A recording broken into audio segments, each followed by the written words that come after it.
Aloha, phenomenal phoenixes. Today in Math 1B, we're going to kind of split up this project into two projects. Uh, we still have the real estate project, but we're going to also go along with it. We're going to be doing uh, this Excel project, the spreadsheet project.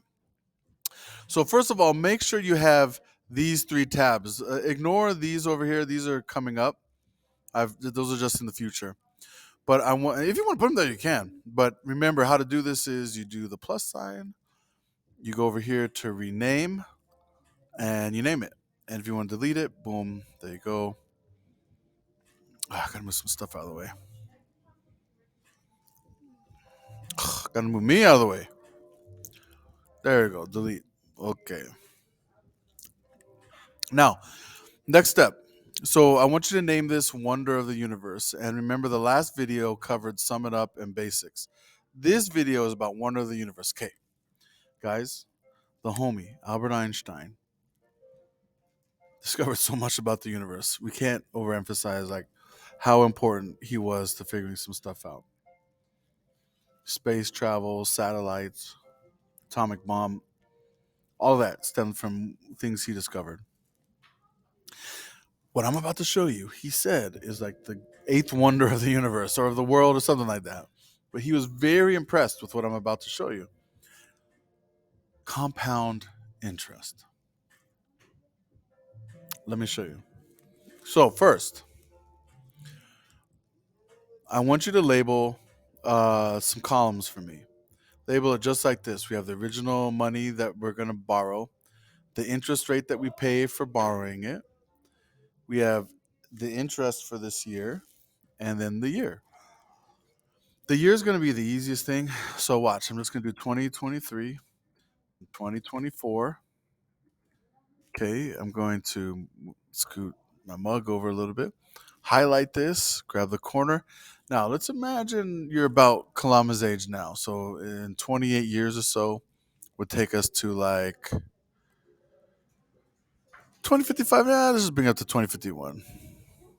Nah, 2055 works. So to the year 2055. Whoa. Hold up. I wanted this moved up here. Okay, cool. So remember how I did that? I just highlighted 2023 and 20, and the computer will pick up on the pattern. It'll just keep adding until I get to 2055. Okay, now the next thing is I want to select this row. I want to go to view and freeze one row. So again, I'm going to select this row, view, freeze that one row. And the reason I want to do that is look, I'm going to have a lot of numbers. I don't want to lose these headings. In fact, if you want, you can make them bold. You can make them even a little bigger. And check this. If I highlight all these and just kind of double click on the side, it'll automatically adjust so that everything fits. It's a nice little trick. Okay. Now as I scroll up and down, cool. We're looking good.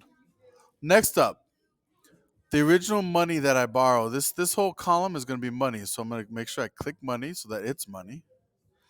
And then the interest I pay, it's going to be in money. So I'm going to click money. And I can check, watch, if I write $10, I just write 10, it turns into $10. Cool, perfect. That's what I wanted.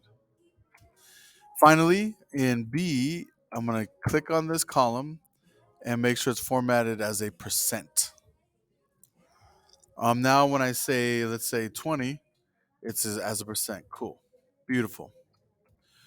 All right, now let's imagine, I want you guys to imagine you're in college. This will happen. You're in college and you see a table and it says like Bank of America, Chase Bank, Wells Fargo, or it might even say like Southwest credit card or whatever. And someone will be like, "Hey, come over here. You'll be in a drawing to win a PlayStation 5 and all you have to do is sign this up, put your email and so while you're doing that email, they're like, "Hey, you know what? Check it. We'll still enter you into the drawing for the PlayStation 5, but if I give you your credit card right now, you could just go buy a PlayStation 5." And you're like, "What?" He's like, "Yeah. Here, fill this application out. I'll give you a credit card today. and I'll give you $5,000 on it. You can go spend $5,000 however you want. Imagine that you're in college.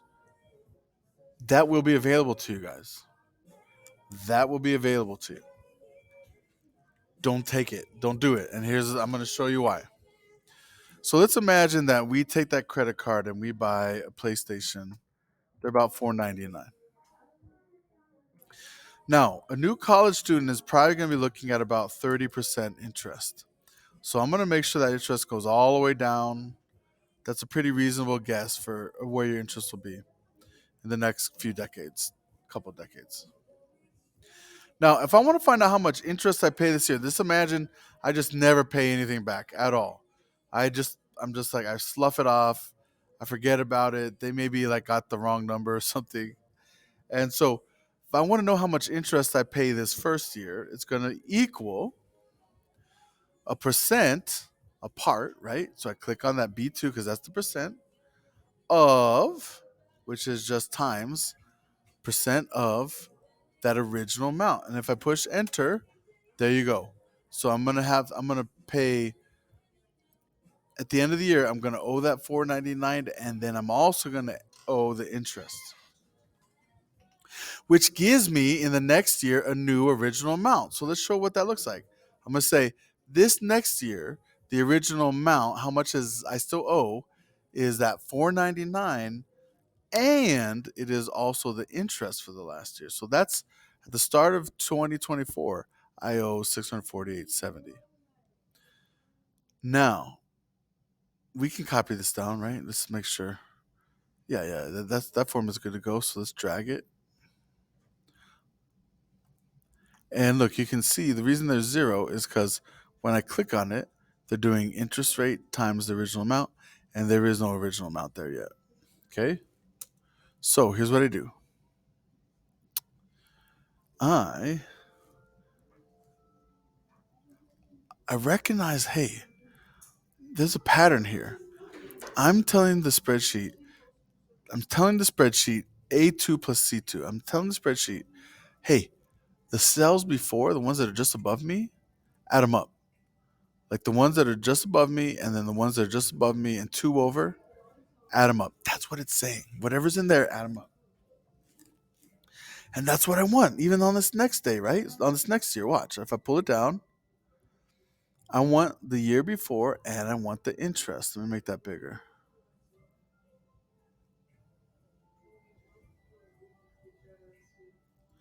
So again, equals the year before plus the interest from the year before.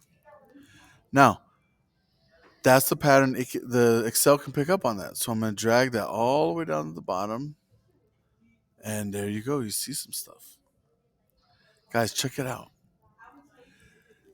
By the year 2055, you will owe almost $3 million because you have also the 6062.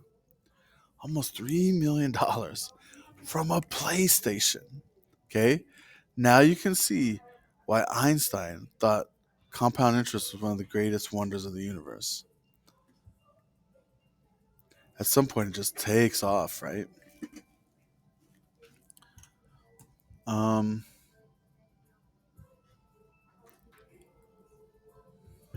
okay, complete that and let me know if you need any help with it.